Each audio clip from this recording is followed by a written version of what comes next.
So hello Aditya, कैसे हो आप? बढ़िया सर, बढ़िया सर। आप बताइए बढ़िया। सर, कैसे हैं? मैं भी बहुत बढ़िया हूँ यार, सब सही चल रहा है। तो पहले एक चीज बता दूं भाई, अभी तक मैंने लोगों को अप्रोच किया है कि आए और यहाँ पे इंटरेक्शन के लिए। आदित्य ने अपने एंड से ही मेल किया और ये कहा कि मैं अपना एक्सपीरियंस शेयर करना चाहता हूँ, जो कि आई थिंक बहुत ही बढ़िया बात है। बहुत कम लोग ऐसा करते हैं। मैं ऐसा क्यों कह रहा हूँ, क्योंकि लोगों को बार बार बोलना पड़ता है। मतलब आदित्य के इसमें क्या था कि उन्होंने खुद ही अप्रोच किया, उन्होंने कहा कि मैं ये चीज शेयर करना चाहता हूँ। तो thank you so much Aditya. तो आदित्य माय बताओ प्लेजर अपने सर। बारे में, अभी आप क्या कर रहे हो? क्या मतलब किस तरह से क्या चल रहा है इस समय लाइफ में, पूरा एकदम बताओ आप अपने डिटेल में। मैं स्टार्टिंग से स्टार्ट करता हूँ कि कैसे मैंने जर्नी अपनी स्टार्ट करी इसमें। ठीक है। मैं जब सेकेंड ईयर में था तब मैंने ये डिसाइड किया था कि मेरे को साइबर सिक्योरिटी इंजीनियर बनना है। आप कंप्यूटर तो मैं साइंस साइबर, की बात कर रहे हो, राइट? हाँ मैं अभी बीटेक, करेंटली मैं बैचलर्स ऑफ टेक्नोलॉजी परस्यू कर रहा हूँ, कंप्यूटर साइंस में थर्ड ईयर में हूँ मैं अभी। ठीक है। तो मैंने डिसाइड किया कि मुझे जो एक क्रिप्टोग्राफी है, जो एक बेसिकली साइबर सिक्योरिटी का जो एक फील्ड है, वो इंटरेस्टिंग मुझे लगा, क्योंकि आप एक अच्छा काम करते हो, किसी की एक पर्टिकुलर सिक्योरिटी को सेव करते हो, वो मेरे को वहां पर थोड़ा वैलिड लग रहा था। तो मैंने डिसाइड किया कि मुझे साइबर सिक्योरिटी इंजीनियर बनना है। मैंने उसके लिए बहुत सारे कोर्सेज लिए, पढ़ना स्टार्ट किया। तो वहां पर मुझे एक टर्म मालूम पड़ी, क्रिप्टोग्राफी। क्योंकि साइबर सिक्योरिटी, वो क्रिप्टोग्राफी हर जगह ही इंपॉर्टेंट है, बट उस टाइम पे मुझे लगा कि है क्या चीज, क्या है। जब मैंने क्रिप्टोग्राफी के बारे में पढ़ना स्टार्ट किया तो मुझे मालूम पड़ा कि ब्लॉकचेन करके कोई एक टेक्नोलॉजी है जिसमें क्रिप्टोग्राफी बहुत बढ़िया तरीके से यूज होती है। और आपने अभी वीडियो भी आया था आपका, जिसमें आपने पूरी तरीके से बताया था कि सिमेट्री वगैरह। तो मैंने राइट। पढ़ा, तो मैंने सोचा कि एक बार देखूं एक्चुअली में ये टेक्नोलॉजी है क्या ये। तो मैंने देखा, उसके बाद मेरे को मालूम पड़ा कि ब्लॉकचेन टेक्नोलॉजी डिसेंट्रलाइज वे में काम करती है, इसमें कोई सेंट्रल अथॉरिटी नहीं होती। वो मुझे एकदम से, मतलब मेरे माइंड में जो है ना, इफेक्ट कर गया कि ये कुछ चीज है जहां पे मतलब मैं अपना लगा सकता हूँ। फिर मैंने इसके बारे में पढ़ना स्टार्ट किया। शुरू में कोर्सेज स्टार्ट किए। जब मैंने स्टार्ट किया था सेकंड ईयर में, तब ना रिसोर्सेज इतने अवेलेबल नहीं थे। आपको भी पता होगा कि वेब 3 अभी भी ना उस स्टेज पे है कि आपको ना रिसोर्सेज को वेरीफाई करना होता है कि कुछ रिसोर्सेज सही कह रहे हैं या गलत कह रहे हैं। हर रिसोर्सेज सही नहीं कह रहा है इस टाइम पर, ये मैं राइट। देख चुका हूँ। तो मैंने उस टाइम पर देखा, मैंने सर्च किया, तो मुझे सर का यूट्यूब चैनल मिला था। और उस टाइम पर मुझे इंग्लिश इतनी आती नहीं थी, तो मैंने कहा कि थोड़ा हिंदी वाला मिल जाए जिससे मैं थोड़ा इंटरेक्शन अपना कर सकूं। तो मुझे आपका चैनल मिला, तो आपका ना मुझे एक 6 आवर का कोर्स मिला था। तो मैंने कहा कि ये तो यार बहुत कम है। मतलब एक्चुअली क्या होता है ना कि थोड़ा ना मेंटेलिटी होती है हम लोगों की कि हमको ना कंटेंट एक ही, मतलब सब चीजें एक जगह पे चाहिए, कि राइट। हमको ना ऐसा एफर्ट ना मारने पड़े कि हमें ये पढ़ना है। तो मेरी उस टाइम पे मेंटलिटी थी कि कोडिटर का एक चैनल है, तो वो तो यार 6 घंटे में पूरा कोर्स खत्म कर दिया यार, ऐसा कैसे ब्लॉकचेन पे पढ़ा रहे हैं। तो मैंने कहा चलो तो स्टार्ट करते हैं, फिर देखते हैं अगर कहीं से कम होगा तो। और जब मैंने आपका पढ़ना स्टार्ट किया तो फिर तो मैं, मतलब जो एक फ्लो होता है वो एक के बाद मैं सारी वीडियोस देखता चला गया। तो उसी में मैंने आपका क्रिप्टो करेंसी का, इथेरियम का, बिटकॉइन माइनिंग के सारे कोर्सेज खत्म करे। तब मुझे ये श्योरिटी हो गई थी कि हाँ, मतलब इतना डेप्थ में ले जाने वाला अभी तक, क्योंकि मैंने सारे यूट्यूबर्स से चेक किया। मैं किसी यूट्यूबर्स की, मतलब ऐसा बोल नहीं रहा कि वो लोग, क्या होता है कि फॉरनर्स यूट्यूबर्स होते हैं ना, वो बिल्कुल बेस से नहीं उठाते। वो लोग राइट। थोड़ा सा ना लेवल अप करके उठाते हैं कि सॉलिडिटी पढ़ा रहे हैं तो बस वो हल्की हल्की आईडी खोलेंगे। वो ये नहीं बताएंगे, जैसे आप बताते हो कि सॉलिडिटी क्यों पढ़नी चाहिए, आपकी फर्स्ट लैंग्वेज नहीं होनी चाहिए। आप एक तरीके से बिल्कुल जीरो लेवल से उठाते हो, वो थोड़ा सा अपर लेवल से उठाते हैं, क्योंकि उनकी ऑडियंस ना, वो इंडियन पर्टिकुलरली टारगेट नहीं करते, वो all over the world target करते हैं। तो वो भी अपनी जगह सही है। तो मेरे को लगा कि हाँ, यहाँ से बेस बनाते हैं, और यहाँ से बेस बनाने का फिर हम आगे बढ़ते हैं। अगर सर ने प्रोजेक्ट डाले तो बढ़िया है, तो आपने एक लॉटरी वाला डाला था तो उसको करा मैंने। फिर उसके बाद मुझे और लगा कि और मुझे अपने लॉजिक्स बनाने हैं। तो मैंने उसके बाद फिर इसका कोर्सेज तो मैंने नहीं लिए, के यूट्यूब चैनल जो भी थे, जितने भी थे, ब्लॉग्स मैंने बहुत पढ़े। मैं रिक्वेस्ट करना चाहूंगा सबसे कि सब लोग ब्लॉग्स पढ़ें, क्योंकि राइट। वो ज्यादा आपको एक क्लैरिटी देती है। पढ़ने की आदत और देखने की आदत में बहुत डिफरेंस होता है। सही बात तो ऐसे करके फिर मैंने स्टार्ट किया, और बस यहाँ पे अभी मैं 6 मंथ से काम कर रहा हूँ। है। कहाँ पे काम करो मतलब भाई? मैं पूरे स्टैक में हूँ मैं एक्चुअली अभी। जैसे मैंने क्या किया था, फिर मैंने ना इंटरव्यूज के लिए अप्लाई करना स्टार्ट किया। मैंने ठीक। आप, मतलब मैंने आपकी डिस्कॉर्ड चैनल पे, मैंने आपको एक बार, आपको शायद याद नहीं होगा, मैंने आप ही को एक बार अप्रोच किया था इंस्टाग्राम पे कि सर डिस्कॉर्ड चैनल बनाइए एक बार। हाँ तो हाँ। वहां पे मैंने आपसे बोला था, तो आपने मेरी रिक्वेस्ट पर वो डिस्कॉर्ड चैनल आपने बोला था कि I have created, you can join now. तो मैं हाँ। वहां पे ज्वाइन किया। एक्चुअली मैं भी पढ़ाता हूँ, मैं भी टीचर हूँ। मैं data oh structures and great. Algorithms पढ़ाता हूँ अपनी कम्युनिटी में। मेरी 1000+ कम्युनिटी है, मेंबर्स हैं वहां पर। तो वहां पर मैं पढ़ाता हूँ। अभी करंटली मैं कोडिंग एजुकेटर भी हूँ, प्रेप एंड स्ट्राइक टेक्नोलॉजीज करके एक है वहाँ पर। ओके तो ओके। वहां से मेरे को ना डेटा स्ट्रक्चर की जो पढ़ाने से ना मुझे एक कॉन्फिडेंस जनरेट हुआ कि राइट। अपनी अप्रोच को किसी के सामने रखना कैसे है। सही बात। मेरे को अगर जैसे कोई लॉजिक है तो वो मेरे माइंड में है। आपने शायद एक वीडियो में बोला था, मुझे पता नहीं है पर्टिकुलर एग्जांपल होता है कि सबसे ज्यादा इंपॉर्टेंट होता है एक्सप्लेन कैसे करते हो अपने लॉजिक को इन हाँ। Front of interview. राइट। वो इम्पोर्टेंट होता है। तो वो मेरे को ये इस टीचिंग जो मेरी थी उसने मुझे इम्प्रूव किया, वो कॉन्फिडेंस मेरा बिल्ड किया कि I can open my camera and मैं उनके सामने बिल्कुल अपना विदाउट एनी फियर में अपनी अप्रोचेस रख सकूं। तो वाह। मैंने वो रखा। उसके बाद फिर मैंने अप्लाई किया, मैंने क्यूबिट पे अप्लाई किया, पॉलीगॉन पे अप्लाई किया, सब जगह मैंने जितनी भी वेबसाइट्स हैं। बट मैं यहाँ पे एक व्यूअर्स को इम्पोर्टेंट पॉइंट बताना चाहूंगा कि प्लीज ऐसा कोई पर्टिकुलर वेबसाइट पे डिपेंड मत रहो कि इंटर्नशाला है तो वहां से मेरे को मिल ही जाएगी। कुछ कंपनियां ऐसी हैं, जैसे मैं आपको पॉलीगॉन का बताऊं, पॉलीगॉन ना अपनी बहुत ही कम होता है कि वो किसी थर्ड एप्लीकेशन पर अपनी इंटर्नशिप अपलोड करे। उनका खुद राइट। का करियर पेज है, वो वहां पे अपलोड करती है। तो आप वहां से जाके आप ज्वाइन अपना अप्लाई कर सकते हो और मोस्ट ऑफ द चांसेस है कि आपको वहां से रिप्लाई आ ही जाता है वहां से, जबकि जल्दी रिप्लाई आता है क्योंकि वहां पर एक पर्टिकुलर टीम है जो मेंटेन सही करती है बात। सारे पेजेस को। तो वहां पे मैंने अप्लाई किया। तो वहां से मेरे को रिजेक्शन मिला क्योंकि एक्चुअली वहां पर हो रही थी सीनियर डेवलपर के लिए हायर। और मेरे को अभी 6 to 7 मंथ्स का था, तो मैंने प्रोजेक्ट्स वगैरह अपने बनाए थे, थोड़े ERC-20 पर मैंने काम किया था। मैंने मैंने मेरे को पूरा नॉलेज सबका था क्योंकि लगभग लगभग आपके जो चैनल था उसने सारी टॉपिक्स बहुत ही लेवल पर कवर कर रखे थे कि अगर कहीं से कुछ पूछ लिया जाए तो आप बेसिक लेवल तो बता सकते हो कि मेटावर्स क्या है, NFT क्या है। एक तरीके से Web3 वर्ल्ड में आपको चीजों से आप थोड़ा अवेयर हो। तो मेरे को ये पता था कि ठीक है, मैं नहीं हुआ तो मैंने कंटिन्यूसली अप्लाई किए। मैंने दिन के 30 to 40 एप्लीकेशन अप्लाई किए। तो मुझे ग्रेट। 3 इंटरव्यूज के लिए कॉल आए। तो जिसमें से मैं 2 में रिजेक्ट हुआ। अब मैं वो स्टेक शेयर करना चाहूंगा कि मैं बेसिकली रिजेक्ट क्यों हुआ। पहला जो इंटरव्यू हुआ था उसमें उन्होंने मुझसे डेटा स्ट्रक्चर्स के कॉन्सेप्ट पूछे थे। मर्कल ट्री होता है जो, वो उन्होंने मुझसे पूछा था।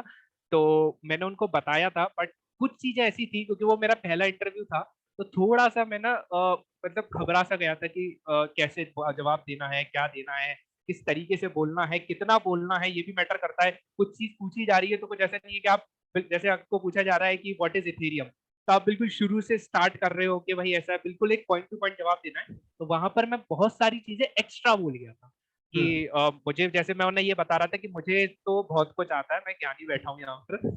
तो उनको जब उन्होंने मुझसे बोला तो लास्ट में जाते हुए उन्होंने बोला कि आपका इंटरव्यू अच्छा था बट आप चीजों को थोड़ा ज्यादा एक्सप्लेन कर रहे थे जो जहाँ पर जरूरत नहीं थी। मतलब आपको बहुत ही कम वे में आपको एक्सप्लेन करना चाहिए था। तो वो एज अ रिवॉर्ड, मतलब मैंने ऐसा फीडबैक अपने लिए ऐसा देखा कि हाँ ठीक है, ये मेरे को अगले इंटरव्यू में ध्यान देना है। फिर दूसरे इंटरव्यू के लिए भी मुझे कॉल आया। तो वो कुछ अनएक्सपेक्टेड चीज हो गई। अभी तक जो मेरे इंटरव्यू चल रहे थे, जैसे मैं और आप बैठे हुए हैं तो अभी आप मुझसे क्वेश्चन कर रहे हैं, अगर आप मेरा इंटरव्यू ले रहे हैं तो मैं आपको चीजें एक्सप्लेन करूंगा तो आपको लगेगा कि हाँ ये जो कैंडिडेट है इसकी नॉलेज इस लेवल पर है, या आप जैसे भी जो भी आपके पैरामीटर्स होंगे आप जज करोगे। बट उधर क्या हुआ कि एक कंपनी में उन्होंने बोला कि जस्ट शेयर योर स्क्रीन, आप अपनी रिमिक्स आईडी खोलिए, मैं आपको एक प्रॉब्लम देता हूँ, उस प्रॉब्लम को आप कोड करिए। मतलब ये कुछ ऐसा सिनेरियो हो गया था जैसे माइक्रोसॉफ्ट गूगल DSA का लेते हैं ना कि इंटरव्यू जस्ट खोलिए। तो मैंने अपना आईडी शेयर किया। वहां पर मेरी गलती ये थी कि अभी तक हम लोगों का आदत ये था कि हम लोग ना देख देख कर कोडिंग करते हैं। जैसे रिमिक्स आप जैसे बोलते हो कि कुछ चीजें याद रखने की जरूरत नहीं है, गूगल कर लो, बस थोड़ा समझ लो कॉन्सेप्ट और आ जाता है। तो मैं उसी फंडामेंटल पर काम कर रहा था। मैंने कहा चलो ठीक है, सर ने बोला है तो थोड़ा अपन देख लेंगे। तो मैंने बिल्कुल ही, मेरे को नहीं आ रहा थोड़ा सॉलिडिटी का कुछ सिंटेक्स वगैरह, तो मैं गया, मैंने हाल गूगल से देखा एंड दैट्स कॉपी पेस्ट। वो मेरी गलती थी क्योंकि वहां पर मैंने ना ये चीज ध्यान नहीं दी कि मुझे वो सिंटेक्स याद रखना है। राइट। वो थोड़ा बोलते हैं ना कि हम लोग क्या होता है कि हम लोग सुनते कुछ और है और अपने माइंड में प्रोसेस कुछ और कर लेते हैं। वो चीज राइट। मैंने कर ली। मैंने सोचा कि आपने कहा कि बिल्कुल कॉपी पेस्ट कर लो, तब मेरे को फिर बाद में समझ आया कि वो या करने के बाद उसको नोट डाउन करना या कहीं पर एक तरीके से मेमोरी में रख लेना कि हाँ ये चीज थोड़ा इंपॉर्टेंट तो है। मतलब ये हमें याद रखना है कि अगर कहीं पर राइट। पूछी जाए कि भाई जैसे आपका मॉडिफायर्स होते हैं तो उनका सिंटेक्स क्या है, मैं मॉडिफायर्स का सिंटेक्स भूल गया उधर। तो उन्होंने बोला कि आप मैं वहां पर 5 मिनट तक ऐसे ही बैठा रहा। तो उन्होंने बोला कि ठीक है आप 5 मिनट लीजिए, रिमाइंड कर लीजिए। तो मैंने थोड़ा सा दूसरे टैब पे जाके एक्चुअली गूगल गूगल किया, तो उन्होंने फिर मैंने बैक आया। तो उन्होंने मुझे एक एनएफटी की प्रॉब्लम दी। उन्होंने बोला, मैं प्रॉब्लम भी बता देता हूँ व्यूवर्स को कि आपको कभी ऐसा प्रॉब्लम पूछा जाए। प्रॉब्लम ये थी कि आपको ना एक बोला गया था कि एनएफटी आपको मिंट करनी है, मतलब ऐसा एक लॉजिक लिखो बेसिकली कि आपको मिंट करनी है। ओनर का आपको जब आप स्मार्ट कॉन्ट्रैक्ट डिप्लॉय करते हो रिमिक्स में, तो आपको आपको बेसिकली आपका ओनर का नेम, ओनर का रोल, जो भी आपका आईडी है, ओनर की कितनी प्राइस है एनएफटी की, और एनएफटी का नेम देना है। एनएफटी का नेम, और वो बेसिकली मतलब रिपीट नहीं होना चाहिए, ऐसे आपको वो कॉन्ट्रैक्ट करना है। और उसमें आपको बर्न और एक मिंट का ऑप्शन देना है।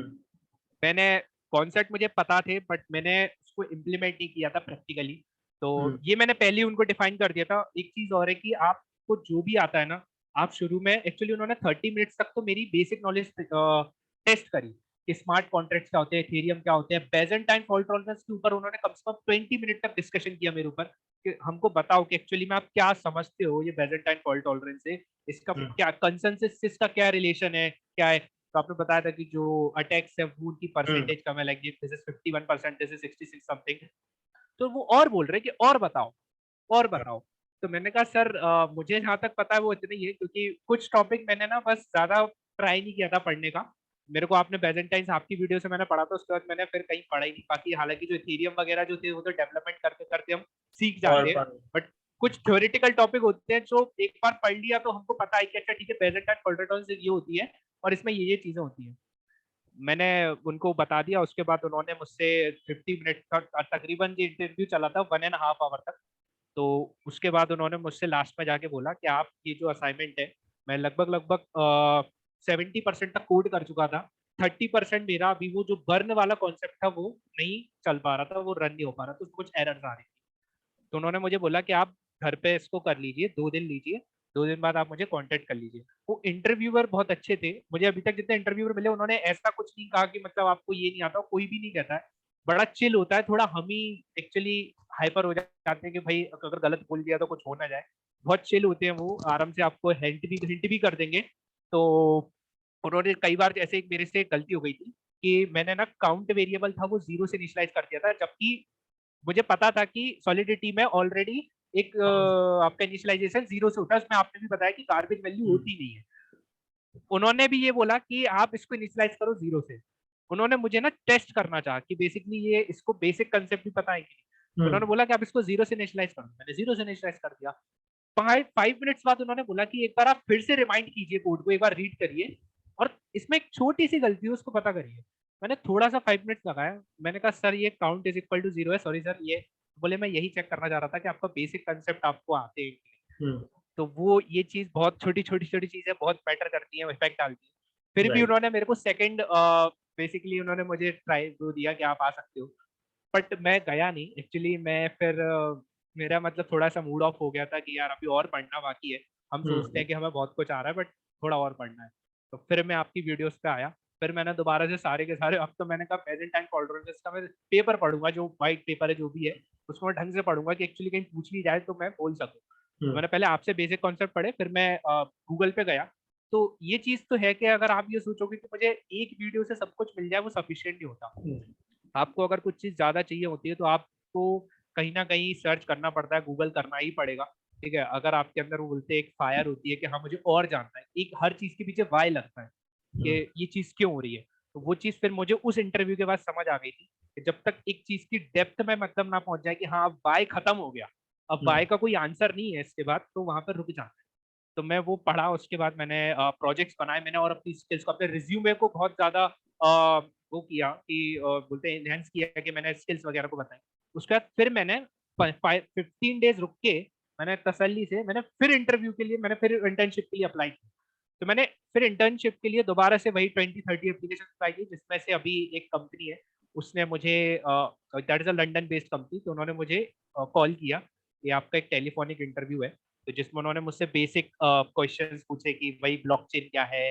वो एक्चुअली एनएफटी बेस्ड कंपनी है, मतलब वो वेब3 के बेस पे मेटावर्स है, बट उनका जो फर्स्ट फोकस है वो है एनएफटी के ऊपर।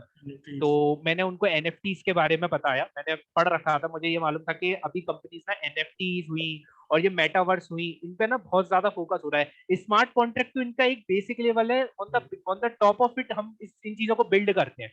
तो वो तो आपको अच्छे से आनी चाहिए। तो अगर आप ये बोलो कि मुझे एनएफटी पसंद नहीं है, तो वो ऐसा नहीं चलता है, क्योंकि आपको एक्चुअली एनएफटी पे काम नहीं करना होता, उसके पीछे जो एक स्टैंडर्ड है, जो भी आप 721 1155 है, वो एक्चुअल में वो भी तो एक कोड ही है, वो भी तो एक तरीके का, आप जिस सॉलिडिटी में दूसरे वर्जन पर काम कर रहे हो वो भी तो एक तरीके का कोड ही है, बस वो स्टैंडर्ड है तो एनएफटी के लिए यूज हो रहा है, तो आपको पढ़ना तो पड़ेगा। तो ये मैं जान चुका था, फिर मेरे को धीरे धीरे इंटरेस्ट आया, तो मैंने उनको एनएफटी के बारे में बताया।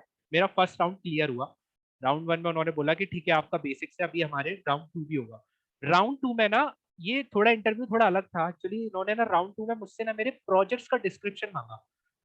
बेसिकली वो पूरा का पूरा इंटरव्यू मेरा प्रोजेक्ट बेस्ड था, उसमें मुझसे कुछ क्वेश्चन नहीं पूछा गया, कुछ भी मुझसे ऐसा कोई नहीं बोला गया कि आप अपना रिमिक्स आईडी शेयर करो। उन्होंने बोला आप अपना बस स्क्रीन शेयर करो और जो आपने प्रोजेक्ट बनाया है उस प्रोजेक्ट को पूरे अच्छे तरीके से मेरे को बताओ।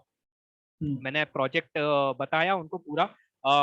मैंने कुछ चीजें कॉपी पेस्ट भी करी थी, बट उनके आगे मैंने कमेंट डाल रखा था कि मुझे पता हो कि ये क्यों डाल रखी है, अपने समझने के लिए कि अच्छा ये चीज मैंने इसलिए यूज की थी। तो जहां जहां मैंने वो चीजें यूज करी थी उन्होंने मुझसे पूछा कि आपने ये, एक्चुअली मैंने अपना ERC20 टोकन बनाया था खुद का, एक ईथ स्वैप था जहाँ पे आप मेरा जो पर्टिकुलर कम्युनिटी का टोकन है वो आप, आपके पास अगर इथेरियम है तो आप चेक कर सकते हो, तो आपके पास मेरा रॉकस्टर टेस्ट नेटवर्क पे अभी डाला हुआ है, वो होस्टेड है। तो मैंने उनको भेजा लिंक, उन्होंने टेस्ट किया, तो उन्होंने मुझसे बेसिक बेसिक क्वेश्चन पूछे कि आपने ये सप्लाई इतनी क्यों दी है। तो अब जैसे उन्होंने मुझसे पूछ लिया कि आपने क्या टोकोनॉमिक्स रखी है, एक्चुअली मैंने जो अपना टोकन रखा था वो रखा था कि 1 Ethereum is equal to 100 LWC के टोकन मिलेंगे, the token name is LWC। तो उन्होंने बोला कि आप किस बेसिस पर ये डिसाइड कर रहे हो कि 1 Ethereum is equal to 100 LWC। तो मैंने उन्हें क्लियर कर दिया था कि सर मेरा ये प्रोजेक्ट है, इसमें मैंने अभी भी कोई टोकोनॉमिक्स या कोई भी ऐसा मैंने मैथमेटिकल इक्वेशन लगाई है कि क्या सप्लाई डिमांड रहेगी, बस मुझे ये चीज समझनी थी, मुझे ये चीज जानना था कि अगर आप, मतलब अगर हम लोग इस प्रोजेक्ट पर आगे काम करते हैं तो डेफिनेटली मैं इस पर रिसर्च करूंगा और चीजों को समझूंगा, इसकी टोकोनॉमिक्स को भी समझूंगा मैं।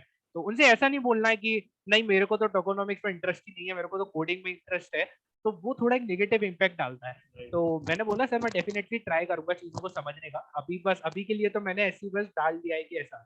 तो उन्होंने बोला ठीक है। उसके बाद उन्होंने मेटामास्क मेरा खुलवाया, उन्होंने बोला मेटामास्क खोलो आप अपना। मेटामास्क ओपन किया मैंने, उन्होंने उसमें से एक्चुअली क्या होता है ना कि जब आप टोकन बेसिकली आप जब ट्रांजेक्शन करते हो तो वो 15 सेकेंड 30 सेकेंड और 1 मिनट का आता है, आपको ईथर की फीस पे करनी पड़ती है।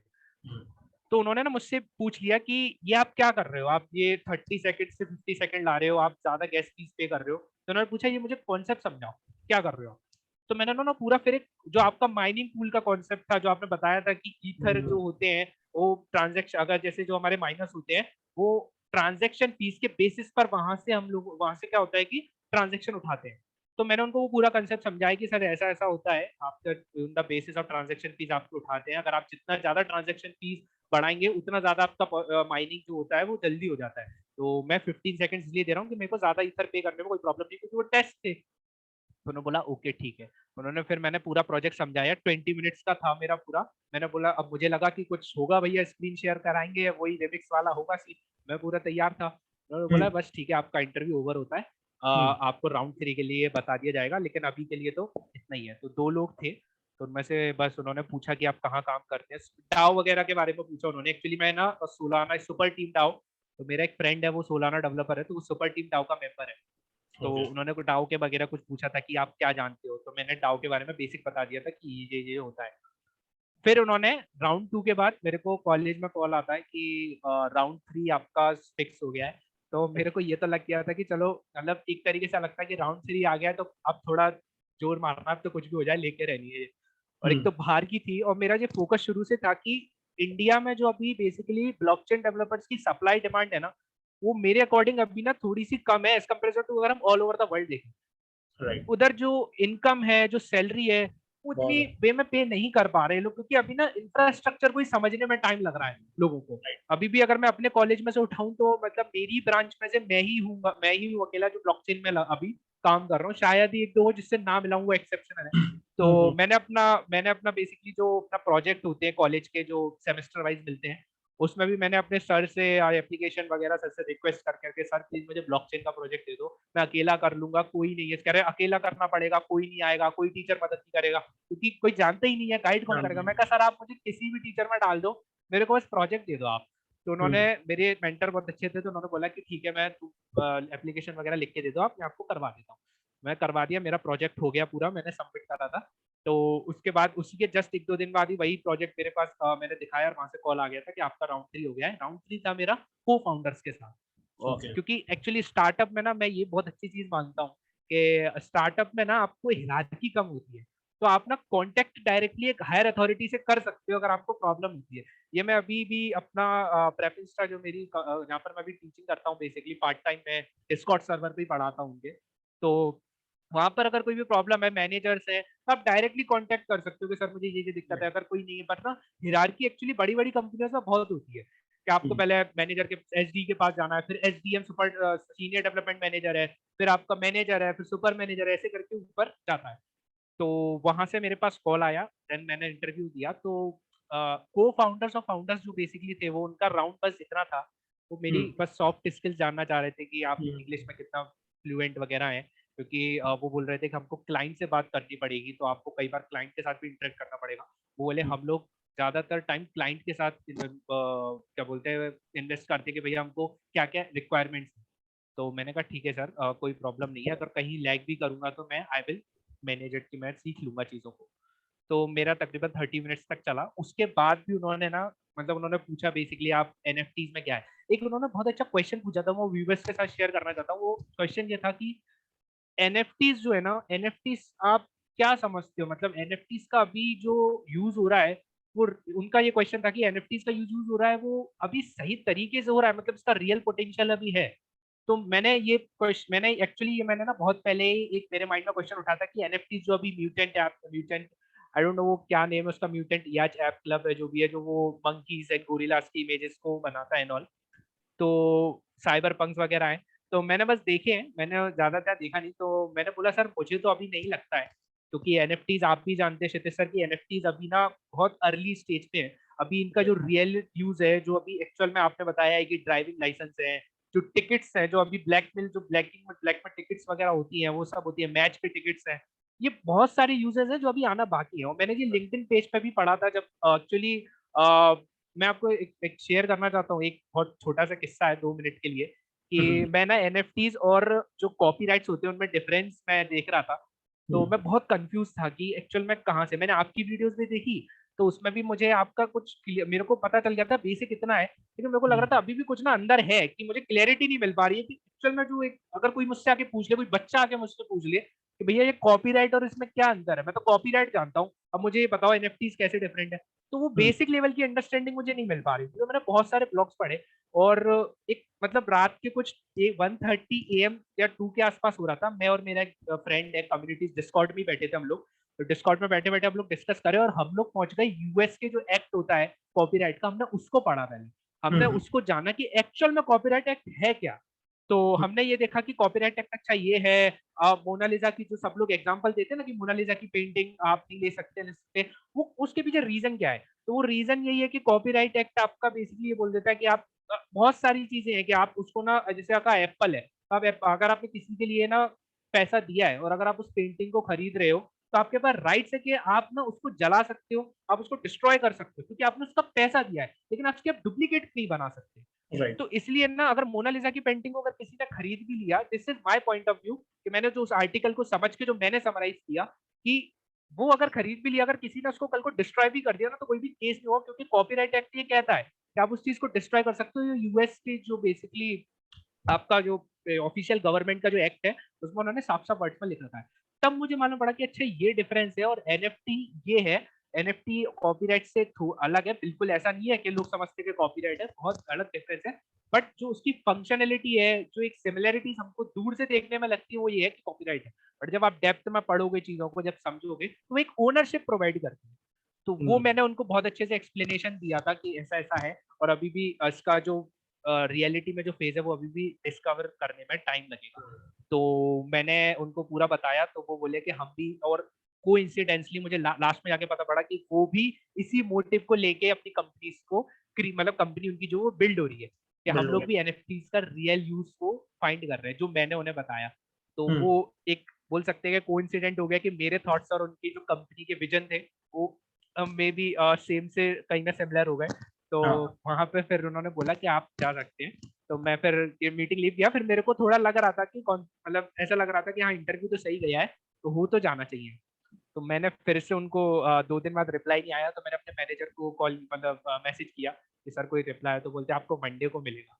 तो मंडे को हम्म, मेरे पास कॉल आता है कि आपका सिलेक्शन हो गया है, हम्म, आप ज्वाइन कर सकते हैं ऐसा करके। तो ऐसे right, जाके फिर इतना मतलब जर्नी रहा मेरा कि यहाँ से यहाँ तक। अभी तो खैर मेरी ज्वाइनिंग आज ही, ऑन बोर्ड वगैरह मीटिंग्स वगैरह अभी चलनी बाकी है, बट अभी तक मैंने ज्वाइन वाइन किया है, अभी ऑफर लेटर्स वगैरह साइन वाइन हुए हैं। Wow, that's a great journey. एक चीज बस मुझे पूछनी है, सैलरी तो नहीं पूछूंगा, मगर सैलरी क्या है, डॉलर्स में है कि रुपीज में? रुपीज में है, क्योंकि उन्होंने ना बेसिकली क्या है कि मेरा जो टाइमिंग है, मैंने उनसे पहले ही हाँ, बोल दिया था, वो मुझे फुल टाइम के लिए ऑफर कर रहे थे। ओके, मैंने बोला फुल टाइम तो मैं नहीं कर पाऊंगा क्योंकि मेरा कॉलेज ऑलरेडी, अलाउ नहीं करेगा, 4th ईयर है मेरा। तो उन्होंने बोला कि अभी 3rd ईयर बेसिकली एग्जाम्स चल रहे हैं मेरे इस मंथ। तो मैंने बोला कि सर मैं पार्ट टाइम करने के लिए तैयार हूँ, मतलब इंटर्नशिप, एज इंटर्नशिप मतलब ये था कि उन्होंने एक्चुअली क्या होता है ना कि बाहर ना आपको ये फोर्स नहीं करते कि आपको 9 to 5 आना है, वो आवरली बेसिस पर बोलते हैं कि आपको हम्म, ना वीक के 20 to 25 आवर्स दे रहे हैं, मतलब रोज का आप अगर 4 से 5 घंटे काम करते हो तो वो और नॉर्मल है। इंटर्न में इतना, मैं तो कहता हूँ इंटर्न में कुछ ज्यादा ही हो जाता है, और इंटर्नशिप में करना भी चाहिए क्योंकि वो जो आपका एक ग्रूमिंग होती है ना, वो बहुत अच्छी हो जाती है। तो राइट, मेरी मतलब जब पहली इंटर्नशिप लगी थी तो मैंने उस टाइम 2000 रुपीज में मैंने 7 घंटे काम करता था मैं, क्योंकि वो हम्म, मेरी पहली इंटर्नशिप थी और मुझे सीखना था कि हम्म, मैनेजर्स के कैसे बात इम्पोर्टेंट है, करते हैं, कोड बेस को कैसे समझते हैं। वहां पे पैसा मैटर नहीं कर रहा था, मतलब वो अगर मेरे को फ्री में भी बोलते ना तो मैं, क्योंकि वो मेरी पहली थी, तो पहली अब थी, मैंने एक्सपीरियंस ले लिया। तो अब मैं अगर उनसे बोलता भी हूँ कि मुझे इतना पे करिए, तो वो फिर मान भी जाते, क्योंकि आपको राइट, अपना काम भी दिखाना होता है। तो राइट, उन्होंने आवरली बेसिस पर उन्होंने बोला था कि हम आवरली बेसिस पर आपको इतना पे कर देंगे। तो ठीक है, उन्होंने डायरेक्ट रुपीज में ही बोला था मुझसे, क्योंकि ओके, जो मेरी बात हो रही थी वो मेरे इंडियन मैनेजर है, एक्चुअली ओह, बेंगलोर में है, फिर बेंगलोर से हेडक्वार्टर्स जो है वो लंदन में है। तो वहां से समझ, ऐसा हुआ था, तो ये सीन होता है। एक्चुअली मैं तो यही बोलूंगा कि शुरू में एक्चुअली ये ना जो बेस है ना ये ब्लॉकचेन का, ये अभी ना ऐसा है कि अगर आपको सीखने को मिल रहा है ना तो काम कर लो, क्योंकि समझ ना रहा इसमें हायरिंग जो है ना, जो मैंने फेस किया है 3 से 4 इंटरव्यूज में, और जो एप्लीकेशन मेरी रिजेक्ट हुई है धड़ाधड़, वो इसलिए हुई है क्योंकि इधर है ही नहीं कि आप जूनियर वूनियर के लिए कुछ ऐसा है नहीं कि आप बड़ी बड़ी कंपनी पर डायरेक्ट जूनियर प्लेस पर पहुंच जाओ और आप राइट, सोचो कि मुझे 8 LPA का पैकेज मिल जाए। मेरे से गलती हो गई थी एक इंटरव्यू में, मैंने बोल दिया था कि आप कितना एक्सपेक्ट कर रहे हैं। मैंने कुछ ज्यादा ही बोल दिया था। मैंने बोला सर आई एम एक्सपेक्टिंग 40,000। अब वो 40,000 का वर्क भी तो मुझे आना चाहिए। राइट, वो जो मेरा रिज्यूम है, वो रिज्यूम मेरा बोल रहा है कि आपको इतना पे करना चाहिए, और आप उस रिज्यूम से ज्यादा मतलब आपकी स्किल सेट से ज्यादा आप स्किल सेट चीजों से को ज्यादा, मांगोगे, तो सामने वाला डाउट तो करेगा ही कि कैसे मतलब कह रहा है। किस बेसिस तो से मांगा गया है? तो वही चीज मैंने बहुत ध्यान रखी। तो इंटरव्यू की जो जर्नी थी, इससे मैंने बहुत कुछ सीखा कि कैसा होता है। और अभी मैंने सर को इसलिए अप्रोच किया कि मुझे ये एक्सपीरियंस शेयर करना था। हम्म, पता नहीं इंटर्नशिप अभी कितना क्या है, बट अभी है तो मैंने कहा शेयर ठीक कर है, दो। नहीं, बहुत अभी बढ़िया, बहुत बढ़िया। तो आपने एक चीज मुझे बताना, जो आपने कहा एक प्रोजेक्ट है, तो उसकी लिंक मेरे साथ शेयर कर देना, जो आपने कहा ना कि आई थिंक होस्टेड है वो, हाँ, राइट? मैं उसकी लिंक लिंक शेयर मैं बस आपको अपनी कर दूँ। लिंक्डइन की लिंक भी शेयर कर देना, वरना लोग मेरे पीछे पड़ जाएंगे कि लिंक्डइन की नहीं आईडी नहीं, नहीं मैं है। लिंक्डइन की शेयर ये कर दोनों दूंगा चीजें लिंक मेरे तो। साथ शेयर करना, मैं वो शेयर कर दूंगा। एक चीज मुझे जाननी थी, रिज्यूमे में आपने क्या क्या टॉपिक्स अपने कवर अप किए थे, कि ये चीजें रिज्यूमे में आपने मेंशन की थी, क्या क्या प्रोजेक्ट्स कवर अप किए थे, ये पूछूंगा, हाँ ज्यादा अच्छा हाँ रहेगा। हाँ, मैं रिज्यूम का बता देता हूँ। रिज्यूम में एक्चुअली आप लोग, अगर आप, मैं आपको लिंक्डइन की सर लिंक दे दूंगा, तो आप डिस्क्रिप्शन में डाल दीजिए, तो ये लोग जाके वहां पे देख लेंगे कि मेरा रिज्यूम वहां पर पड़ा हुआ है, मेरा लिंक्डइन का। तो मेरी ओके, सबसे पहली रिक्वेस्ट तो सबसे ये है कि प्लीज अपना ना लिंक्डइन एकदम से तैयार रखो। लिंक्डइन आपका ना बोलता है, सीधी सी बात मैं बोलूंगा, लिंक्डइन आपकी ना एक एक आइडेंटिटी डिस्प्ले करता है कम्युनिटी के सामने कि आप क्या हो, क्योंकि आप वर्चुअल हो, आप किसी से मिल नहीं रहे हो, आपको बताना है कि मैं क्या हूँ। तो आपका लिंक्डइन आपका रिज्यूम होता है, और एक वो रिज्यूम होता है जो आप बनाते हो। ये दो आपके मेन इंपॉर्टेंट रिज्यूम होते हैं। पहले जब होता था कि भाई हम लोग रिज्यूम नहीं डालेंगे, हम स्किल सेट वगैरह डालेंगे, बट रिज्यूम भी डालो, बट लिंक्डइन को भी तैयार करो, जिससे अगर आप किसी को फटाफट बोलना चाहते हो कि जैसे आपसे मैं अगर मिला तो आप मुझे जानना चाहोगे, तो आप बोलोगे कि can you send your LinkedIn. तो मेरी लिंक्डइन से आप पता लगा लो कि मैं किस टाइप का, मतलब मैं किस स्टैक में काम करता हूँ, मैं किस राइट, तरीके की टेक्नोलॉजी को पसंद करता हूँ। तो मैंने राइट, रिज्यूम में ना, एक्चुअली मेरी एक मेंटर है जिन्होंने मुझे शुरू से गाइड किया 2nd ईयर में, उन्होंने माइक्रोसॉफ्ट क्रैक किया था ऑफ कैंपस 45 लाख के पैकेज पर। तो ओके, वो एक्चुअली उन्होंने मुझे शुरू से गाइड किया था कि एक्चुअली क्या होता है, गाइडेंस बहुत इंपॉर्टेंट होती है। विदाउट राइट, एनी गाइडेंस मेरे को ऐसा लगता नहीं है कि आप ट्रैक कोई सही पकड़ पाते हो।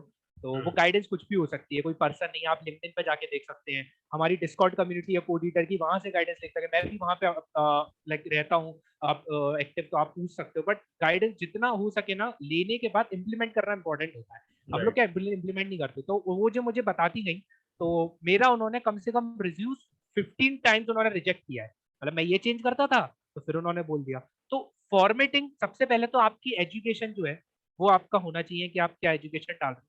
उसके बाद सेकंड आपका जो एक्सपीरियंस है, तो एक्सपीरियंस में आप ये डाल दो कि मैंने यहाँ काम किया है, क्या काम किया है उसे एक पॉइंट में डिफाइन करो।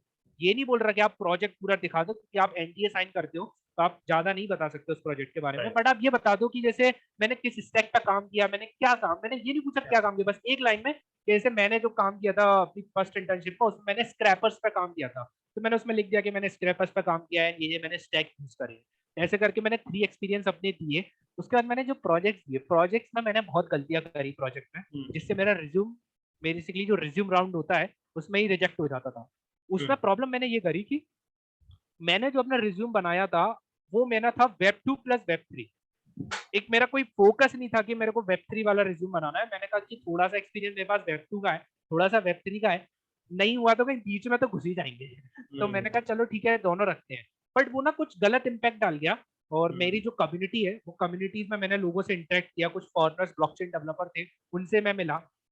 तो उन्होंने मुझसे बोला कि ये सब चीजें मेंशन मत करो, अगर जैसे तुम कंपनी वाइज कंपनी से डिमांड कर रही है कि उन्हें ना सॉलिडिटी चाहिए है, रस्ट चाहिए, तो तुम ना उन चीजों को अपना मॉडिफाई करो, एक रिज्यूम सब जगह मत चलाओ, क्योंकि अलग अलग कंपनी के अलग अलग जॉब डिस्क्रिप्शन अलग अलग होते हैं। तो उसको ना एक जनरल वे में रखो, और जैसी कोई कंपनी मांगे तो उसको बोल दो कि भाई ये मेरे पास स्किल है, और जो नहीं है तो फालतू की स्किल्स है उनको हटा दो। क्योंकि ऐसा माना जाता है कि एचआर जो भी आपका रिक्रूटर होता है वो जब रिज्यूम देखता है तो वो मुश्किल से मुश्किल 1 से 1.5 मिनट का समय, यानी 1 to 1.5 मिनट देता है कि भाई वो एक देखता है कि क्या की पॉइंट्स है। जैसे उसे की पॉइंट समझ आते हैं वो रिज्यूम सेलेक्ट करता है या रिजेक्ट करता है, क्योंकि उसके पास इतना टाइम नहीं होता। आजकल तो खैर कीवर्ड्स वाले भी आ गए हैं कि ऑटोमेटिक रिज्यूम सिलेक्शन हो जाता है कीवर्ड्स के बेस पे। तो प्रोजेक्ट में आप अपना प्रोजेक्ट डालो और उसका डिस्क्रिप्शन दो और उसकी लिंक दो। मैंने अपने प्रोजेक्ट में कईयों की लिंक होस्टेड नहीं है तो गिटअप की लिंक दे रखी थी, ठीक है। अभी मैंने हटा दिया क्योंकि वर्क चल रहा है। बट जो रॉबस्टन वाली है वो मेरे अभी भी मेरी गिटअप मेरी रिज्यूम की लिंक में पड़ी हुई है, जिससे अगर किसी को मेरा प्रोजेक्ट देखना है, मेरा जो वर्क है वो जानना है, तो वो वहां पे जाके क्लिक करके देख सकता है। तो उसकी लिंक, उसका स्टैक और उसका 2 लाइन में डिस्क्रिप्शन कि आप क्या प्रोजेक्ट बना रहे हो, वो चीज। और स्किल सेट में ना, स्किल सेट में आप वही चीज, वही सेम चीज, ये तो सब लोग बोलते हैं कि स्किल सेट में वही चीज डालो जो आप जानते हो। क्योंकि मैंने ना डाल दिया था गलती से रिएक्ट, और मेरे को उस टाइम पर रिएक्ट आती नहीं थी, जब आपका शायद आपका कोर्स भी नहीं आया था उस टाइम पर, तो मैंने रिएक्ट सीखी थी। मैंने बहुत सिंपल, मैंने बहुत ही ज्यादा, मैं फ्रंट एंड बिल्कुल पसंद नहीं करता हूँ, तो मैंने रिएक्ट सीखी भी नहीं थी। तो मैंने रिएक्ट थोड़ा सा करा और मैंने डाल दिया। मैंने कहा चलो ठीक है, आता है 1 घंटे का कहीं से क्रैश कोर्स देख के मैंने डाल दिया। उन्होंने मुझसे पीछे कॉन्सेप्ट रिएक्ट में से मैं नहीं बता पाया। तो वो बेसिकली कॉन्सेप्ट क्या थे, वो असाइनमेंट तो उन्होंने दिया था, और वो रिएक्ट बेस्ड असाइनमेंट था जिसमें आपको वेब3 लाइब्रेरी का यूज करके कोई स्मार्ट कॉन्टेक्ट उनका पहले से था, उनसे उनको मतलब लिंक कराना था। मैंने पढ़ाई नहीं, मैंने ना टेस्ट केसेस बनाए, मैंने चाय मौका कुछ भी नहीं करा था उस टाइम पर। तब मैंने फिर सोचा था कि वही चीज बता रहे थे। हमने एंड किया था कि उसमें क्या नाम है, क्या क्या स्किल सेट रखते हैं, राइट? वहां पे हमने स्किल सेट, यस, वहां पर मैंने बोला था कि जो स्किल्स आपको आती हैं वो आपको डालना है, ऐसा नहीं है कि कोई भी नहीं आती तो वो नहीं डालना। तो रिज्यूम बहुत इंपॉर्टेंट है। और लिंक्डइन पे आओ सब लोग, ट्विटर लिंक्डइन पर अपॉर्चुनिटीज बहुत है, तो वहां पर अपने एक्टिव हो। ये थोड़ा बहुत इंस्टाग्राम वगैरह थोड़ा सा कम कर दो, ये लिंक्डइन ट्विटर पर थोड़ा सा ज्यादा आ जाओ, क्योंकि यहाँ पर आप कुछ ट्वीट करते हो तो आप नजर में आते हो। मेरे कुछ दोस्त हैं, वो सोलाना डेवलपर है, वो भर के ट्वीट करते थे, वो कंटेंट डालते थे, वो बोलते थे कि हमारा ट्वीट नहीं पढ़ रहे हैं, नहीं पढ़ने दो, बट हमारी नॉलेज तो बढ़ रही है ना। तो वो डालते डालते उनका एक टाइम ऐसा आया, उनको कंसिस्टेंसी के बाद उनको खुद ही ऑफर आने लगे ट्विटर पर कि आप ना हमारे लिए ये काम कर दीजिए, ये कर दीजिए। एंड आई गेस आपको भी आए होंगे, क्योंकि कंटेंट वाले कम है। अगर आप कंटेंट क्रिएटर जो है, जो कंटेंट ब्लॉकचेन का है, बनाने वाले भी कम है। तो लोगों को ना, अगर कंटेंट वो देखते हैं ना कि पब्लिक में बैठ रहा है, समझ अगर कुछ चीज डाल रहा है, तो ऑटोमेटिकली अप्रोच कर लेते हैं। तो अपॉर्चुनिटी मिलना बहुत बड़ी बात है। अपॉर्चुनिटी हम सोचते हैं कि हम ना अपॉर्चुनिटी क्रैक कर लेंगे, बट उससे राइट, पहले हमको अपॉर्चुनिटी मिलना बहुत जरूरी है। वो थोड़ा सा ना उसमें एफर्ट्स मारने पड़ते हैं, राइट। वो चीज इंपॉर्टेंट होती है कभी कभार। नहीं, ये बात पॉइंट सही है। रेज्यूमे क्योंकि एक पर्टिकुलर जॉब स्किल्स के लिए ही देख के बनाया गया ना, मतलब कि अगर हमें सीवी और रेज्यूमे में यही डिफरेंस है कि भाई आप रेज्यूमे जब बना हाँ रहे हो तो आप बना रहे हो कि हाँ ये जॉब के लिए ही मुझे अप्रोच करना है, तो वो चीज तो एकदम सही कही। और दूसरी चीज, ये वाले पॉइंट बहुत सही है कि हमें अपने जो नॉलेज है उसको शो करना चाहिए, क्योंकि अगर हम शो नहीं कर रहे तो दूसरा ऑप्शन यही है कि हम जाएं और हर जगह अप्लाई करें। जैसे कि लाइक आपने 30 से 40 जॉब्स के लिए अप्लाई किया, राइट, तब जाके 3 जॉब का आपको कॉल आया। तो दूसरा ऑप्शन ये है कि भाई जिनको लगता है कि भाई हम अप्लाई नहीं करना चाहते, वो अपनी नॉलेज को या तो गिटहब हो गया उसके थ्रू अपनी नॉलेज को हाँ करें, या तो ट्विटर हो गया, या फिर आपका लिंक्डइन हो गया, ताकि लोग हाँ। फिर आपको जानेंगे कि हाँ आप एक बंदे हो जिसको पता है, तो वो आपको अप्रोच करेक्ट। करेंगे अपने एंड से। तो इस तरह से कर हाँ, सकते हैं, राइट। अगर आप जॉब भी नहीं लेना चाहते तो मैं ये कहूंगा इंटर्नशिप बहुत अच्छी तरीका होता है जॉब को लेने का। क्योंकि राइट। आप इंटर्नशिप में आप इतना अच्छे तरीके से कंपनी को दिखा दो ना कि मैं मतलब आपकी कंपनी के बारे में ही सोच रहा हूँ, मेरे माइंड में कुछ चल नहीं रहा, तो राइट। वो ना बहुत अच्छा चांस होता है कि आपको पीपीओ मिल जाए। जब भी बोला जाता है कि ना इंटर्नशिप आपको सिखा देती है काम, और जब कंपनी ये समझ लेती है ना कि इंटर्न हमारा काम करने लगा है, हमारे हमारी कंपनी के स्ट्रक्चर को समझने लगा है, तो वो फिर ना नहीं छोड़ती, क्योंकि वो कहेगी कि मैं दूसरा बंदा पकड़ के लेके आओ, फिर उसको ट्रेनिंग दो, फिर वो पूरे स्ट्रक्चर को समझेगा, इतनी देर में तो हमारा जो ग्रोथ है वो भी तो हमारी इफेक्ट करेगी कहीं ना कहीं। तो वो राइट। सीधा बोलते हैं कि यार तुम ही ज्वाइन कर लो, कितना दे रहे हो ले लो। मेरे तो कई दोस्त हैं, उनसे बोल दिया गया था कि आप छोड़ो मत, आपकी जो भी कंडीशन है हम अप्लाई करते हैं, बस आप काम कर दो। तो वो क्या करते हैं, वो ना उनका मैं बता दूं, उनका ना ऐसा प्रोजेक्ट बेस्ड पे वो काम करते हैं। तो उन्होंने बोला कि आपकी कंपनी का ये प्रोजेक्ट है, एज अ फ्रीलैंसर है, मतलब उनकी जो सैलरी आती है वो ऐसा नहीं आती, वो भी 2 महीने में इकट्ठी आ गई, अभी 1 महीने में दे दिया ऐसा करके। तो वो टास्क वाइज उनकी सैलरी डिवाइड है कि आपका ये टास्क है, अगर ये हो जाता है तो इतना अमाउंट ट्रांसफर, फिर ये हो जाता है तो फिर इतना अमाउंट ट्रांसफर, ये हो जाता है तो फिर इतना अमाउंट ट्रांसफर। तो उनको ऐसे मजा आता है, मतलब जो बाहर की कंपनियां, ये इंडिया का तो मुझे नहीं पता, बट वो बाहर की जो कंपनियां है उन्होंने ऐसा कुछ सिस्टम रखा है। तो वो भी राइट। मतलब एज अ फ्रीलैंसर, मतलब वो है इंटर्न ही कर रहा है, उसे सर्टिफिकेट वगैरह मुझे बता रहा था मिलेगा, बट वो बोल रहा कि मुझे मजा आता है ऐसे काम करने में, कि उनसे बोल दिया मैंने कि 4 दिन में आपका काम करके दे दूंगा, अब मैं वो काम 1 दिन में करूँ चाहे मैं 4 दिन में करूँ, वो मेरे ऊपर डिपेंड करता है। राइट। वो ज्यादा सही है।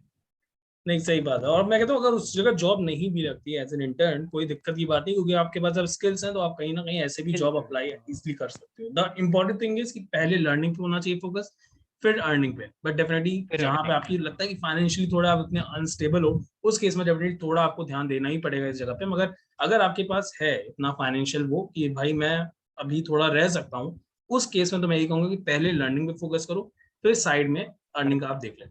ठीक है, दैट्स सो लर्निंग ग्रेट। बहुत जरूरी है। तीसरा एक लास्ट क्वेश्चन मेरे दिमाग में ये था कि जो क्वेश्चंस पूछे आप लोगों, मतलब आपसे इंटरव्यूअर ने, तो वो क्वेश्चंस कैसे क्वेश्चंस थे? वो ज्यादा, जैसे कि पहला इंटरव्यू में आपकी डेटा स्ट्रक्चर एल्गोरिथम से क्वेश्चन पूछे गए, राइट। फिर दूसरे इंटरव्यू में आपने बताया कि वहां पे प्रोजेक्ट बेस्ड ही पूरा था, कि नहीं प्रोजेक्ट प्रोजेक्ट नहीं, बेस्ड वो था। स्क्रीन शेयरिंग कराई, उन्होंने कहा कि भाई सब हाँ कुछ हाँ इस आईडी पे शो करो। तीसरे में आए तो हाँ। आपने प्रोजेक्ट बेस्ड, मतलब कि अलग अलग आपने अप्रोचेस देख लिया। तो कुछ क्वेश्चन जो स्पेसिफिकली आपको लगा कि इन तीनों में ही कॉमन हो, कि ये जरूर पूछे जाते हैं यार, ये सॉलिडिटी क्या है या एथेरियम क्या है, कुछ इस तरह के बेसिक हम्म। क्वेश्चन, कुछ इस तरह से लगा, कोई पैटर्न दिख रहा है या फिर? तीनों में, हाँ, तीनों में जो सिमिलैरिटीज थी वो ये थी कि उन्होंने ना डेटा स्ट्रक्चर, तो मैं बोलूंगा कि बेसिक्स पढ़ लो, मतलब ये तो है ही है, ये आपने भी एक स्पेसिफिक वीडियो राइट। बना रखी है, तो ये डेटा स्ट्रक्चर तो पढ़ ही लो, उसके बिना तो ये मत सोचना, क्योंकि वो एक फाउंडेशन है। और राइट। लिंक लिस्ट वगैरह के कॉन्सेप्ट तो आपको अच्छे जाने चाहिए, क्योंकि पूरी ब्लॉकचेन ही उस लगती, स्ट्रक्चर को हाँ फॉलो बिल्कुल, करती है। सही हाँ। बात है। तो वो तो मैं एक मानता हूँ, लेकिन जो ब्लॉकचेन का जो सब्जेक्ट है उसमें से जो उन्होंने पूछा था, वो सबसे पहले तो ये पूछते हैं कि ब्लॉकचेन क्या है, ये ब्लॉकचेन क्या है, ये बिटकॉइन क्या है, ये इथेरियम क्या है, ये क्रिप्टो करेंसी ब्लॉकचेन से डिफरेंस कैसे है, ये जनरल क्वेश्चन मुझसे पूछे गए थे। ओके। बेजेंटाइन फॉल्ट टॉलरेंस मुझसे एक में पूछा गया था, जिसमें मैंने आपको बताया स्क्रीन हम्म। शेयरिंग वाला जो सीन था, उसमें उन्होंने मुझसे बहुत ज्यादा, मतलब बेजेंटाइंस पे मुझे हम्म। बोला था कि बेजेंटाइंस और कंसेंसस में उन्होंने मुझसे बहुत ज्यादा डिफरेंस पूछे। ओके। कंसेंसस में भी उन्होंने, जो कंसेंसस प्रोटोकॉल था, ये मेरे तीनों इंटरव्यू में मतलब थे, तीसरे वाले में थोड़ा सा उन्होंने टच किया था कि क्या है, क्या ये proof of work, proof of history. बाकी जो 2 इंटरव्यूज थे, उन्होंने बोला कि कंसेंसस में आप कैसे मतलब क्या जानते हो कंसेंसस में, आप प्रूफ ऑफ हिस्ट्री जो सोलाना पे वर्क कर रही है नॉल, तो वो है। मैंने एक फ्रीलैंसिंग भी करी हुई है इससे पहले, तो वहां पे ओके। मैंने एक एस्क्रो स्मार्ट कॉन्ट्रैक्ट पे वर्क किया है। तो ओके। वहां पे भी उन्होंने बेसिक सी मुझसे, मतलब वो जस्ट टेस्ट कर रहे थे कि मुझे आता है कि नहीं, तो हम्म। उन्होंने भी वहीं पे भी मुझसे यही पूछा कि लिंक लिस्ट क्या होती है नॉल, ये आप टास्क वास्क कर सकते हो, ये थोड़ा सा है बायर और सेलर के बीच का। तो वो उन्होंने पूछा। तीसरा क्वेश्चन उन्होंने मुझसे ये पूछा था कि जो आपके बेसिक्स नाम होते हैं, इथेरियम का तो हम लोग जानते हैं विटालिक ब्यूटेरिन, बिटकॉइन का हम जानते हैं सतोशी नाकामोटो है, बट जो नाम है और इन नाम के साथ जो इनका वर्क एसोसिएटेड है वो हमें अच्छे से पता होना चाहिए। हम ये नहीं बोले कि ब्लॉकचेन सतोशी नाकामोटो ने डिस्कवर की, ये गलत है।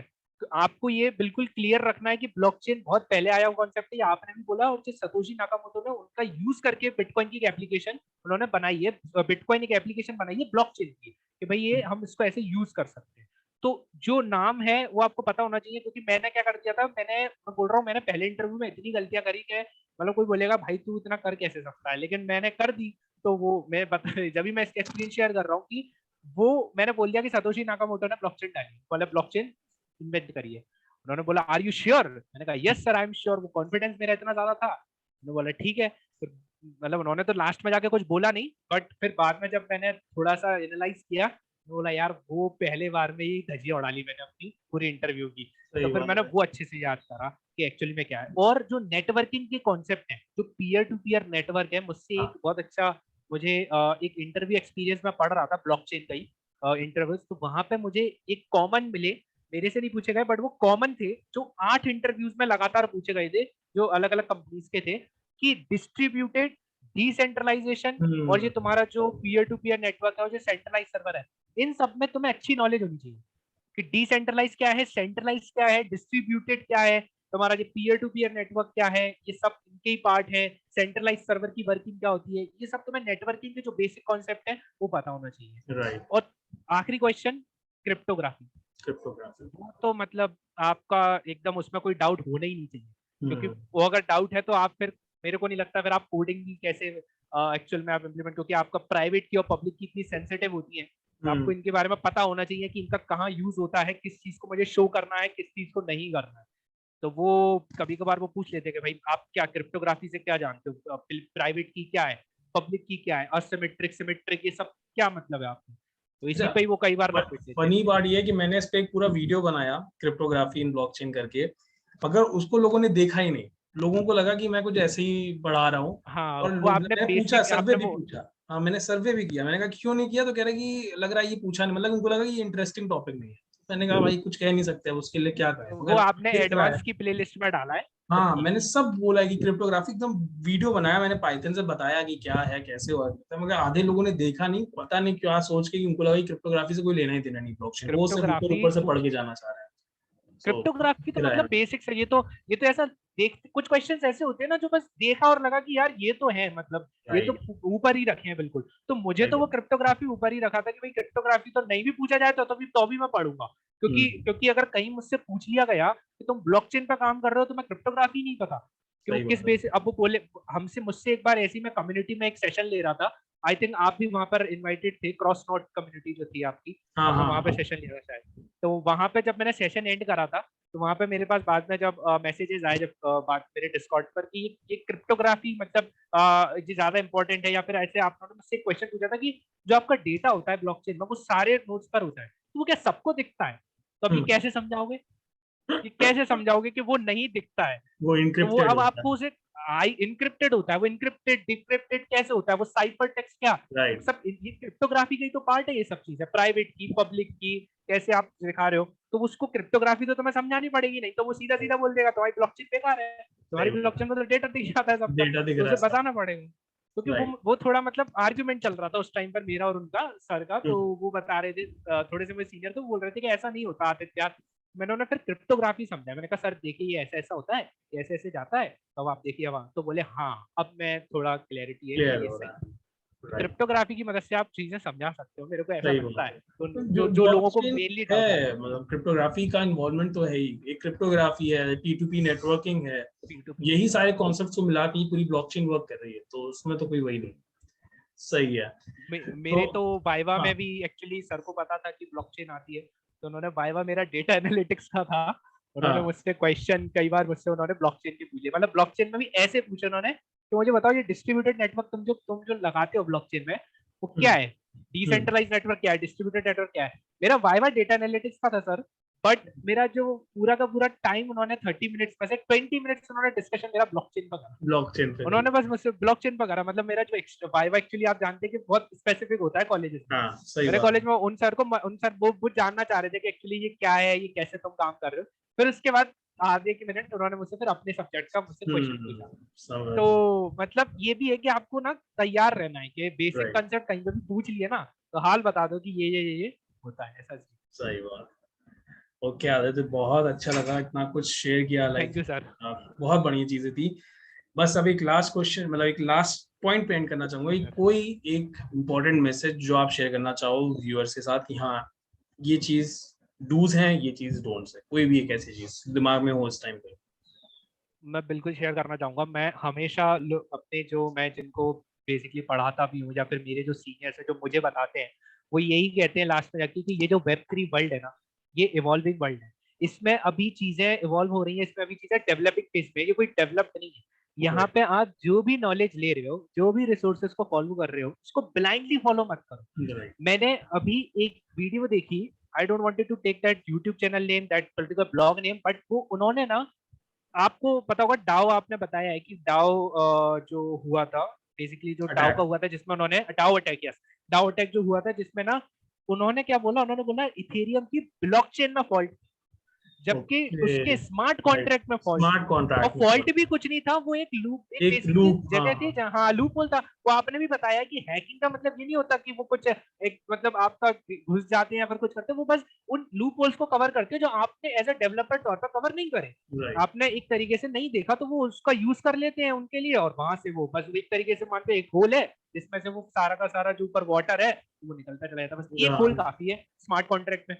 तो वहां पे मुझे लगा कि नहीं यार, मैंने फिर उसको शेयर किया।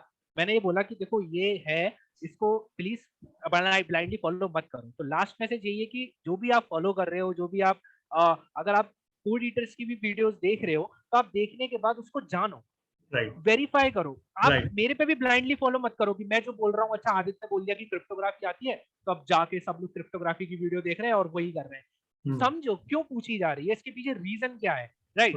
तो हर चीज को वेरीफाई करो, यहाँ से पढ़ रहे हो, अगर यहाँ से आपने कोई चीज पढ़ी तो उसको वेरीफाई करो। ऐसा नहीं है कि अगर इसने बोल दिया तो हाँ सही है। क्रिप्टो के बेस पर कई लोगों को अभी तक क्लियर ही नहीं है कि क्रिप्टो और ब्लॉकचेन कितनी डिफरेंट है। एक राइट, बार को क्रिप्टो बैन भी हो जाए तो ब्लॉकचेन अपने आप में एक कोई मतलब बहुत नहीं, बड़ा इंफ्रास्ट्रक्चर है। अब सही बात है। नहीं कंपेयर कर सकते आप, मतलब कैसे कंपेयर कर सकते हो, अभी भी लोग बोलते हैं क्रिप्टो नीचे जा रहा है तो ब्लॉकचेन टेक्नोलॉजी नीचे आ रही है, कुछ भी मतलब। तो आप पहले रिसोर्सेज को वेरीफाई करो। रिसोर्सेज मैं मानता हूँ अवेलेबल कम है, ये मैं राइट फील कर चुका हूँ, अभी थोड़े इवॉल्व हो रहे हैं लेकिन रिसोर्सेज को आप खुद क्रिएट करने की भी कोशिश करो, ठीक है। राइट एज आप सोचो कि मैं चीजों को पढ़ रहा हूँ, तो आपके माइंड में जो है आप उसको क्रिएट करो। कम्युनिटी आपके जो भी चीजें हैं उनको वेरीफाई करेगी, कम्युनिटी बहुत अच्छी है।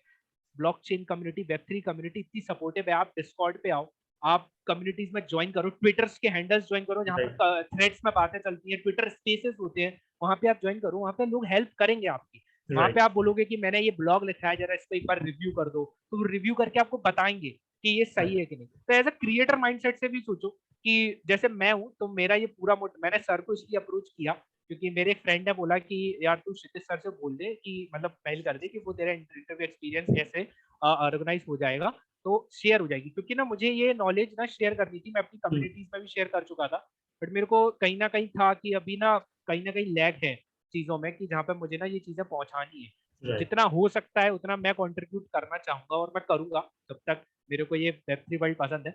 तो मैं चाहूंगा कि आप लोग भी क्रिएटर माइंडसेट से सोचें, कंटेंट को क्रिएट करें, लोगों की हेल्प करें। कि आपको अगर नहीं आता है, लोगों को अगर नहीं है तो कहीं पर ही ऐसी एक वर्कशॉप में चले जाएं, बोलते चलो मैं आज तुम्हें सॉलिडिटी पढ़ा देता हूँ, तुम्हारा भी रिवीजन हो गया, सामने वाले को भी कुछ ना कुछ मिल गया। कुछ नहीं है तो कोडिटर का डिस्कॉर्ड सर्वर है ही है, वॉइस चैनल्स बनेंगे, राइट। एक आध दिन सर से रिक्वेस्ट कर दो कि सर मुझे कुछ चीज पढ़ानी है, करनी है एज अ वॉलंटियर, आप कर लीजिए, आ जाइए, तो हाँ वो हाँ, भी और अच्छा क्या, रहेगा। बिल्कुल बिल्कुल बिल्कुल बिल्कुल, मॉडरेटर्स हैं, सब अवेलेबल है, बस शेयरिंग वाली बात होनी चाहिए और कुछ नहीं। शेयरिंग वाली बात होनी चाहिए। हम लोग क्या करते हैं ना, नॉलेज को दबा लेते हैं कि दबा अगर दे, किसी को बताएंगे बता ना नहीं देंगे, तो बता देंगे बता सब नहीं दे, लोग। बता देंगे ना तो ये पता नहीं क्या ही ले जाएगा चुरा तब के, तो ये जबकि मेरा नहीं है, बहुत इंटरव्यू में इसका इंटरव्यू हो जाएगा भाई, जिसका इंटरव्यू होना उसका हो ही जाएगा, उसको दबा के कुछ नहीं हो पाएगा। हाँ मतलब बोलेंगे ज्ञान मतलब चोरी हो जाता है, ज्ञान कभी चोरी नहीं हाँ होता है, ज्ञान जितना दोगे उतना बढ़ेगा।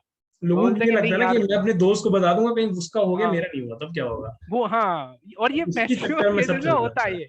ये मैक्सिमम केसेस में होता है कि जो बंदा बोलता है अच्छा इंटरव्यू दे दे, मेरा अभी हाल क्या कंपनी दोस्त है उसने कॉग्निजेंट में बोला दूसरे दोस्त को, फ्रेंड को, कि आप दे दो, और उसने भी भरा, उसका नहीं हुआ, उसका हो गया। हाँ वही ऐसा चीज, हुआ। और इसीलिए लोगों को लगता है कि, जबकि ऐसे होता नहीं है, होता कुछ अलग ही है वहां पे। आपने कुछ इंटरव्यूज में गड़बड़ कर दी, कुछ ऐसे क्वेश्चंस उन्होंने पूछे जो आपसे अनएक्सपेक्टेड थे और आपके दोस्त एक्सपेक्टेड हुए, मगर लोगों को लगता है कि यार उसका हो जाएगा मेरा नहीं होगा, इसलिए मैं नहीं बताऊंगा। मगर जिसको पता करना है वो पता कर लेगा, उसको तुम रोक नहीं पाओगे कि हाँ, हाँ, यहाँ से वहां से पता कर लेगा। एनालिसिस करना बहुत इंपॉर्टेंट है। हम इंटरव्यू राइट। दे के तो आ जाते हैं कि भाई हमने इंटरव्यू दे दिया, बट एनालिसिस करना बहुत इंपॉर्टेंट होता है। राइट।